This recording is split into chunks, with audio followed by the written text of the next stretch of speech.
was 1983, August 31st. It was the first day of 4th grade, I was almost to school. and his shoe was untied. I said, Justin, your shoe's untied. I bent down to tie my shoe.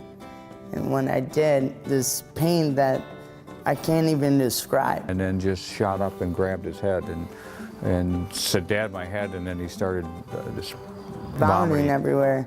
I fell back, and my dad was trying to find out what was happening, and his voice got really mechanical, and then I was out. I loved to ride a bike. That was a huge thing that I loved to do when I was a kid. When he first came out of it, they just said there were no guarantee. They couldn't tell us anything. I was very aware of my surroundings. Problem was I had no way to actually tell anyone. I was basically a vegetable that I could see.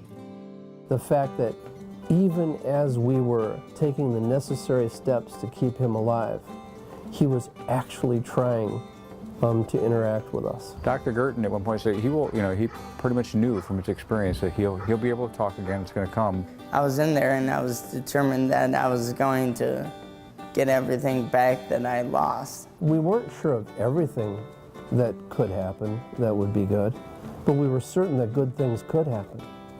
And it is really necessary to let families know that.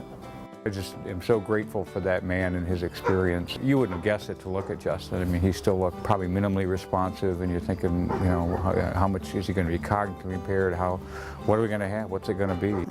Just last week, for the first time in 16 years, I got on a bike and I rode it.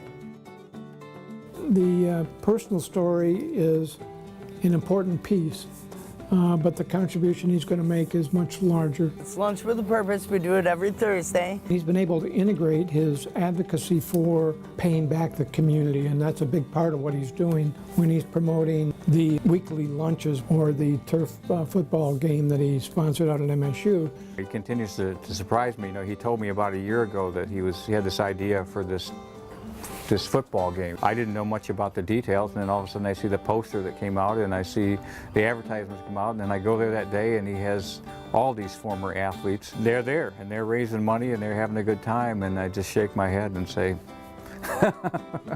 okay, Justin, what's next? When you see a child severely injured and who will just keep working at not being severely injured, and then you see him not only become a business person and a person who pursues his own interests, but then you see him start giving back to the community whenever he has a chance. Then you realize, my goodness, look at what really happened. What really happened was he took control of his own life. The thing that I'm hoping is my company will get to the point where I can also, write a big check back to my hospital, and with a big thank you at the bottom where it says thank you.